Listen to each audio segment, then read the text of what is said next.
Coming up on News Live at 6, Schoolyard Bagels reopening today. More on what students have to say about it. Plus, SU is extending the hours of the Euclid Loop during the week. More on the Student Association's decision. And Syracuse University building new residence halls. How the university is sharing the first phase of its new strategic housing plan. News Live at 6 starts right now. This is CitrusTV News Live at 6, your campus news leader.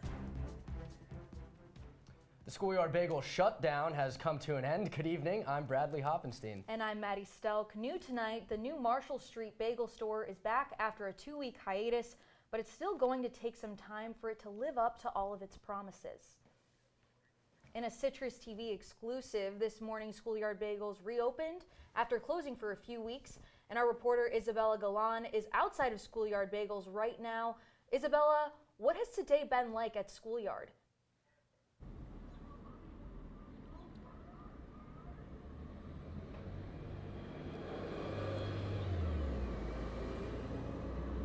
Thanks, Maddie. I am currently outside of Schoolyard Bagels right now after they reopened today after being closed for a few weeks. They did not announce that they would be open on their website or on social media. However, they did change their hours as being noted on their website for the time being. They said they want to make sure that everything is running smoothly before they extend their hours back to being a late night bagel spot. Even though they didn't make an official announcement, plenty of people had made sure to stop by and get a bagel today and are excited for Schoolyard to be reopened. I was, because I really do like bagels, and I heard that they were doing construction for the past couple months or so. I was just really excited to be here for it. I'd say at least give it a shot. If it's close to your school and you want to try something new, why not try here? I was kind of questionable about it because obviously I'm sure most people have heard that it keeps on closing down and reopening up because of I think it was supply chain issues and registry issues. So still unsure if it's going to stay open for that long, but I'm excited too now. Although Schoolyard Bagels is closed right now, you can get your bagels starting tomorrow morning at 7 a.m. Reporting live for CitrusTV, I'm reporter Isabella Galan. Back to you both in studio. Isabella, thank you. I'm going to have to stop by and finally try one. Me too. Some other new details around campus. SU is getting its first new residence halls in over 15 years. After a 3-year housing review, the school is finally sharing the first phase of what it calls its new strategic housing plan. Students say they want more options for living on main campus, so 2 new dorms are coming to some of the busiest areas. They'll be on Ostrom Avenue by Thornton Park and a completely knocked down and rebuilt dorm where Marion and Kimmel Hall are right now. There's new housing coming for sophomores too. A renovated Sheridan will be an option starting this fall. SU also says the apartment building, formerly known as the Marshall, will fully be brought into the housing portfolio and will be an option as well. Some new details now. If you're out late and need a ride home, the campus trolleys could be a good option. While SU is extending the hours of the Euclid Loop during the week for increased convenience and safety for students. That trolley will now run from 6 p.m. to 1:25 a.m. Monday through Friday, and weekend hours will stay the same. The Student Association was one of the biggest players pushing for this extension, saying the main reason for the change was to offset high use of safety shuttles for students in off-campus neighborhoods like Westcott and Euclid. Moving beyond the hill now, a pro-Palestinian march is set to take place downtown Syracuse in Clinton Square this Saturday. Black at Q's is asking students to show up in solidarity for Palestine. The student organization, along with other local activist groups, are proposing a resolution for a ceasefire in Gaza to the Syracuse Common Council. The march starts at 1 p.m. Microsoft hacked recently, and with it has come a lot of dangerous spam emails sent to SU students. Here with more on all of that and where the hack comes from and what the school is doing about it is our reporter Harrison Calder. Good evening, Harrison. Bradley, good evening. Spam emails and risky links have become a serious issue all across Syracuse campus, but the problems could stem not only from another area, but another nation. In late January of this year, Microsoft, one of the titans of the technology industry, was hacked. Now normally, this isn't that crazy, since a big company like Microsoft gets hacked all the time. But this time, it was different. The hacker group, called Midnight Blizzard, was sponsored by the Russian Foreign Intelligence Service. The effects of this hack ties directly into Syracuse University, a school that uses Outlook for emails, a Microsoft product. Tons of students have received mass emails that relate to school updates and can easily trick anyone reading them to click a link or giving personal information. Some Syracuse students gave their thoughts. Freshmen, they might not have experience with getting emails from Syracuse. They might not know the format, might not really know how to, if it's real or not. A lot of heads have turned to Syracuse IT, who are looking for them to remove these potentially dangerous emails coming from the hackers. One of the main things that it has looked to do is to use their social media platforms to clarify about some of these issues. The Syracuse ITS Instagram account commonly posts phishing alerts and makes sure it's become clear that these links are what you need to avoid. They've even gone to humor by including GIFs, such as Will Ferrell from Elf being a prominent figure. Under some of these posts are a link for those who clicked on a hacked link and can follow the proper steps to save their information. Maybe even just like an official email from the school, just like saying that those things are happening, just to keep students aware, like things to look out for. Both Microsoft and Syracuse IT are continuing to search for solutions so that their users can be safe of any further hacks. Bradley, I'm going to go back to you. Harrison, thank you. To the city of Syracuse now. Officials say there's actually a monthly cost for internet service that was promised to be free last year. About 500 Syracuse residents that signed up for the service before February 8th may be charged $10 a month starting this spring because the program providing household internet access is running out of funding. Since early February, program applications have been paused, with the Syracuse Common Council pushing Congress to pass legislation to extend the program through the end of this year. Some health news now. New technology is coming to St. Joseph's Hospital with some new monitors in the NICU. The team says they're helping nurses be more efficient. The new features include a split screen to watch two babies at the same time, using a remote to navigate that monitor while feeding a baby, and hearing different alarms while being on the floor. Some reassurance for those with loved ones who might be expecting. And a Syracuse native and Lemoyne graduate is going to space later this week as a member of NASA's Crew 8 mission. Jeanette Epps and 3 other NASA astronauts will orbit for 6 months, doing research at the International Space Station. Epps will serve as a mission specialist and then a flight engineer when they reach the space station. The mission is expected to launch March 1st, making it Epps' first time in space.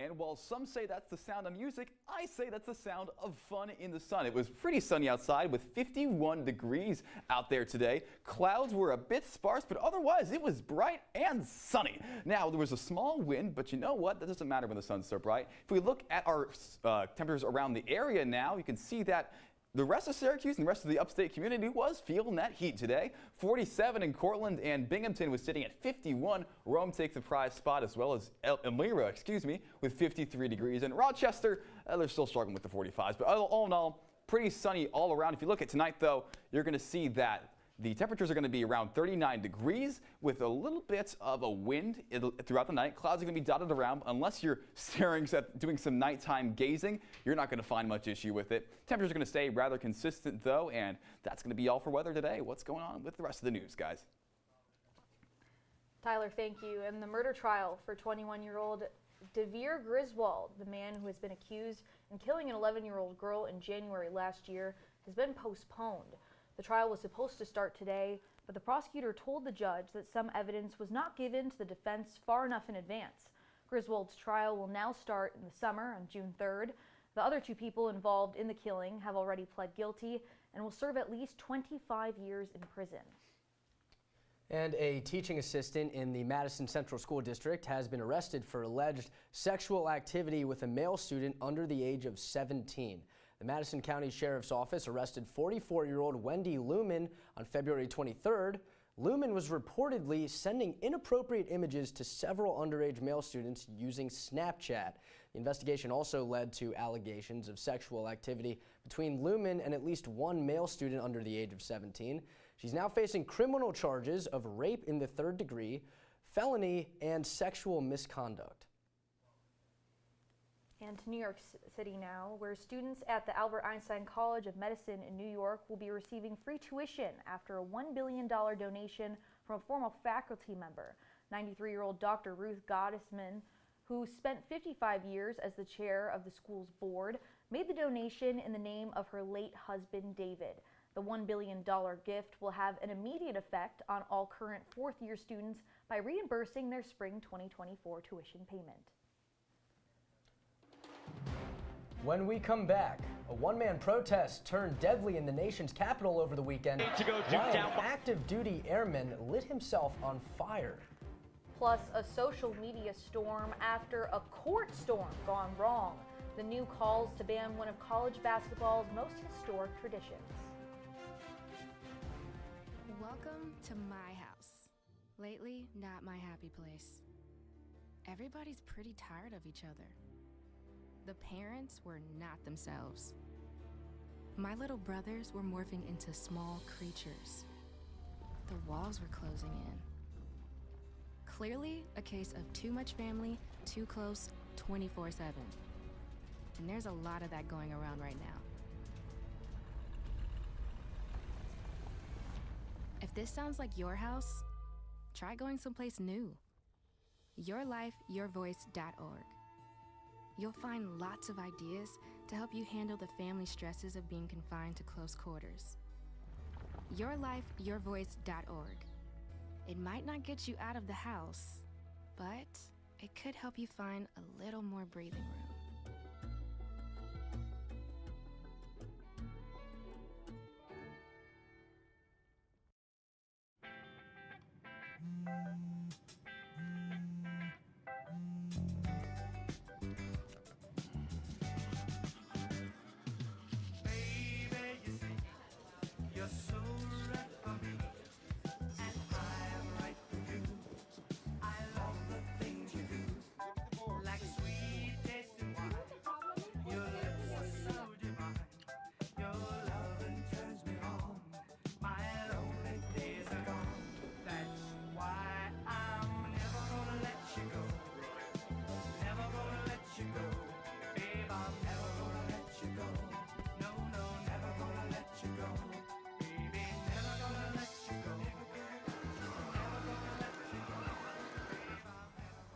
Here you go. Thank you. Thank you.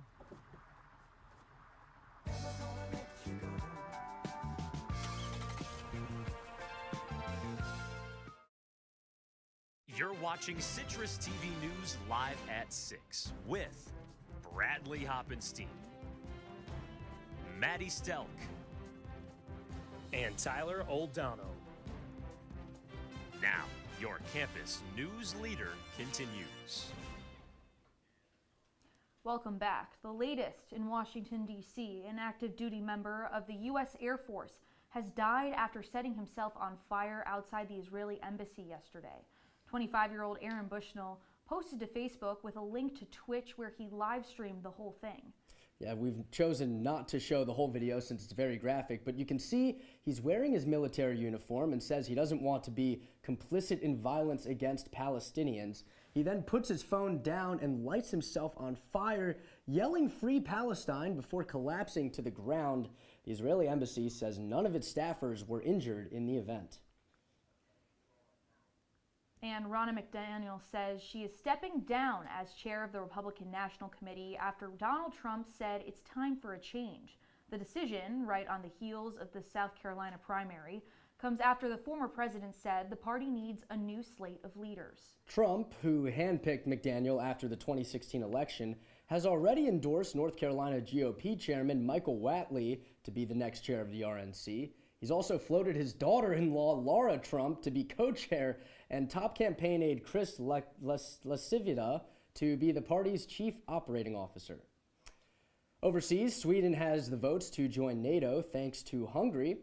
This morning, Hungary's parliament overwhelmingly approved Sweden's bid to join the Allied forces after nearly 2 years of negotiations. That vote from Hungary was the final hurdle the country had to clear to join. NATO will now count 32 countries among its members, a blow to Russian President Vladimir Putin, who launched his war against Ukraine in part due to the alliance's growth in Eastern Europe near Russia. Now what's topping entertainment headlines, Wendy Williams' son is making new claims about the TV star's health. In the Lifetime documentary about the former talk show host, Williams' son says her recent dementia diagnosis is, quote, alcohol-induced. The 4-part docuseries is called Where is Wendy Williams? No one knows, and it follows her and her family now as her illness progresses. And coming up, I'll have everything you need to know about this week's weather. Your daughter just had her first breakup. Do you A, put yourself in her shoes? B, console her? Don't worry, sweetie. This is gonna happen a lot. Or C, find her a new boyfriend? Nice, single boys. That was weird. As a parent, there are no perfect answers. But you don't have to be perfect to be a perfect parent. Thousands of teens in foster care will love you just the same. They'll test you. Try to break your will. But however loud the loudness gets, however many cheese puffs may fly, you're the driver, the one in control. Stand firm. Just wait. And move only when you hear the click that says they're buckled in for the drive. Never give up till they buckle up. Come on, it's not that hard. My big man fingers are having a problem with these little tiny buttons. Whoa, watch it there. Your blood pressure's gonna go through the roof. Tell me about it. I'm trying to learn how to get it down. Instead, it keeps going up. High blood pressure can increase the risk for heart attack or stroke. Learn how to keep yours at a healthy range. Ever hear a voice command? Just say text barbershop to 97779. That's not what I said. Just give me that. Now my blood pressure's up. From the CitrusTV Weather Center, this is SU's most accurate weather forecast. It was a sunny one out there today. We were looking at about 48-degree temperatures with a low of 36, so we had a little bit of cold slipping in the end there. We're going to have it coming to us later tonight. But throughout the week, we're going to see some snow, actually. You wouldn't think it when you look at today's weather, but you know what? It's coming. We're going to have some evening snow on Wednesday and a little bit in the morning on Thursday, but not so much to ruin your whole day. And we're going to have on Friday a little or no clouds. Nothing too intense, but just, just to kind of remind you the clouds are still around. Tuesday, though, I skipped over Tuesday. We're going to have some evening showers. It's the most important day. And if you look at my photo of the day, speaking of days, we're going to have this lovely, lovely couple. They were so nice to me in the quad today. I saw they were enjoying the wonderful sun. I just had to say hi and get a photo of them. They were having such a fun time. I'll tell you who was not having a fun time. Me, when my phone stopped working this Thursday because of the AT&T. Guys, what is AT&T going to do about that? Yeah, Tyler, we're actually kind of seeing a bit of a snow outage here in Syracuse, like you said, but bigger problem was on Friday for AT&T customers. AT&T is now giving customers $5 as compensation for last week's network outage that left thousands without service, but the credit does not apply to AT&T Business, prepaid service, or Cricket Wireless. Now that does include me, guys, just so you know. I was at the gym when it happened. It was not fun. But AT&T says prepaid customers will have options available to them if they were impacted by the outage. AT&T blames the incident on an error in coding and says it was not the result of a cyber attack. Well, you know who won't let you down and has you covered in sports? That's Jesse Cook. What can you tell us? Well, Maddie, I've got you guys covered over here, but if you match up against me in football, I'm a great cornerback. I'll have you covered every way there. But here on sports, we get to jump from record-breaking basketball to record-setters in hockey.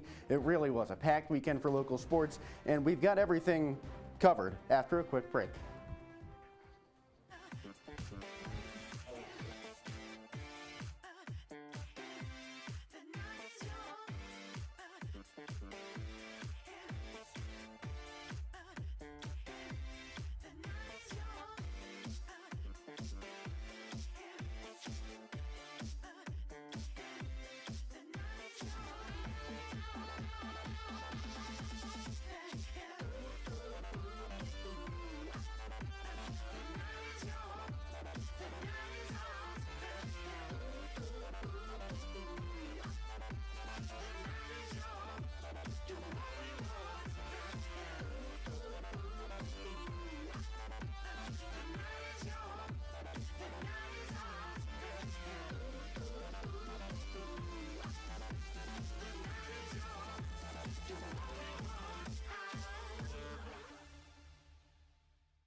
my bedroom. Come on, come on. Okay, Dad. 1, 2, 3.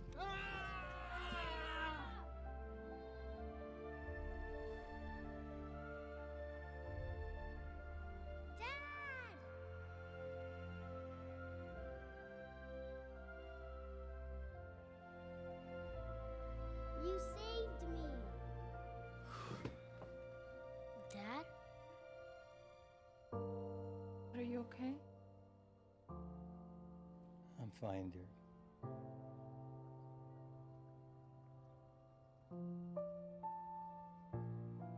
Your hero needs you now, and AARP is here to help.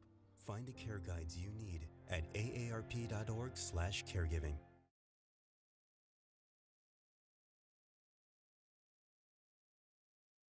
And now, your Citrus TV Sports Report. Hey, Jesse Cook with you for sports. Syracuse women's basketball played its last regular season home game yesterday, and it was a big one for a number of reasons. Deasia Fair, SU guard, made the matchup historic in her own way. She passed Baylor's Brittany Griner for 5th on the all-time scoring list. For the 5th year, the people who support her in her career meant more than the milestone. She thanked head coach Felicia Leggett-Jack after the game, and she thanked her family, who has been there every step of the way, from Rochester to Buffalo to Syracuse. And she had a record shot in the second quarter of yesterday's game. Fair's played under that culture with head coach Felicia Leggett-Jack for 5 seasons, 2 at Syracuse and the first 3 at Buffalo. Senior day looked like it would be spoiled, though, heading into the second half. Pitt jumped on the board with a 5-point lead heading into halftime on a Bella Perkins 3-pointer. Syracuse then ended up answering back, but here, Leatu King made things really difficult, leading scorer in the game with 29 points. So it was an 11-point lead there, 8 at the end of the third quarter. But wait a minute, remember Deasia Fair? Yeah, she's back. She had just 9 points throughout the game and exploded for an additional 15 in the fourth quarter to take Syracuse from the bottom to the top with that shot. Syracuse took its last lead there. Deasia Fair, the story of the game. And after the fact, she said that she wanted to get on the board earlier. She wanted to contribute before that fourth quarter, but it didn't even matter because she got what she got when she needed it.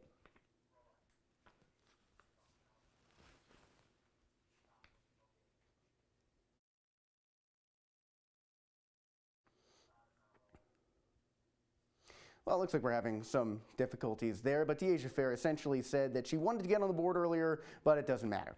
So that ends the regular season slate for Syracuse at home, but they do have one more game on the road at North Carolina State on Thursday. The men's team was at home on Saturday for Notre Dame. SU, however, took a late season game, just any regular late season game, and immortalized it. So Syracuse honored 46-year head coach Jim Boeheim by raising a banner into the rafters just for him. It took some magic to get that 2003 national championship. Well, it took some magic to get on the board early. J.J. Starling had a lot of that. He hit the 3 there, ended up with 2 of those from long, 14 points for him.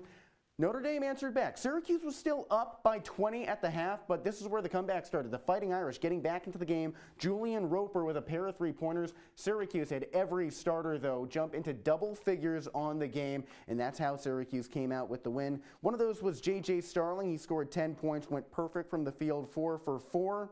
Also added a couple free throws. Adrian Autry was positive about him and a number of things after the game, and they'll need that positivity with 3 more regular season games left on the schedule. Another one, the last home game tomorrow night right in the Dome against Virginia Tech, and Citrus TV will have you covered with all the action from that game because I'll be there reporting live for us. So moving into lacrosse season, Syracuse also went on the road to take on Notre Dame at 12 on Saturday. Sound familiar? Well, it was a bit of a different game. This time Syracuse was on the bottom at the beginning, but it took a second half comeback to give the Orange the win. So 16-14 was the final score between Syracuse and Notre Dame. And the big stories in that one, Syracuse's leading scorers, Olivia Adamson and Natalie Smith, both of them scored 4 goals, and they came to the win thanks to a 6-1 third quarter, 4 goals in the game for Natalie Smith and Olivia Adamson. Well, they contributed to 5 of the crucial goals in that third to give Syracuse the big win. So we move on to softball season after that. Syracuse underwent the opposite trend. They began the Best of the Bayou tournament in Louisiana with back-to-back wins, including dealing a 1-hit shutout, before falling apart in games 3, 4, and 5. In the wins, SU batted above 350. They hit just under 290 in the latter 3 tilts. Moving to minor league hockey, the Crunch had a short week with 3 games in 3 days. They split Friday and Saturday and tried to come out positive on the weekend against the Comets on Sunday. Syracuse's all-time points leader, Alex Barré-Boulet, was moved down from the NHL squad with the Lightning, so he made his first appearance back with the Crunch this season. So Kyle Criscuolo got things started for the Comets earlier on. Utica took it right out of the faceoff, but here's Criscuolo tapping it in right in front. 1-0 Comets, then Chase Stillman added on a second goal, but Syracuse answered back. This is all within 5 minutes in the first period. Daniel Walcott, the longest tenured member of the team, scores. This is a crazy one. Chase Stillman banks it off the end boards and off the back of the Crunch goalie, Matt Tompkins. That's a game-leading goal. That's a game-winning goal in the third period. That one came with an empty net. Joe Gambardella with the goal there. Chase Stillman ended up with a hat trick. And 4 of the last 5 losses for the Crunch have come by multiple goals. Still, the addition of Barré-Boulet means a key returner on and off the ice to his Syracuse teammate of the past 5 years, Daniel Walcott. Well, you know, as soon as he gets the puck, something's going to happen. He slows down the game. Other teams respect him a lot, give him room. So every time he touches it, you know something's going to happen. There's a play that's to be made. Could go unnoticed by people, but for us in the locker room, we know that that's a high-skilled player and that he's going to be a great help for us. It's another 3-game week on the horizon, so that leadership could come in key to help shoulder the hefty load. Next up is a road trip west on I-81 to Rochester to take on the Americans. And that's about all I have in sports right now. It's a busy week all across the board, too. Every time I hear the alarm bell go off in school, I think it's an air raid. A lot of houses in our neighborhood have been destroyed. I like to close my ears and sing songs whenever the bombs come close. I'm worried our new neighbors won't like us. But I know it's all gonna be worth it. I just want my family to be safe. But these are not my words. These are not my words. These are not my words.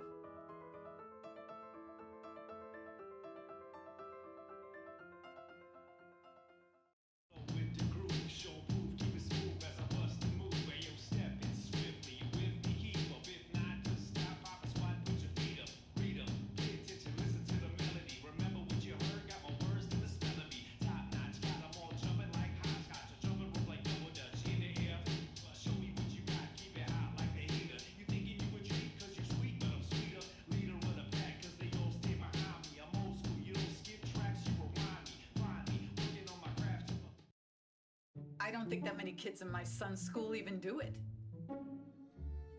He makes fun of his friend who vapes. He would never try it. She's into soccer. She's on the honor roll. She's just not the type.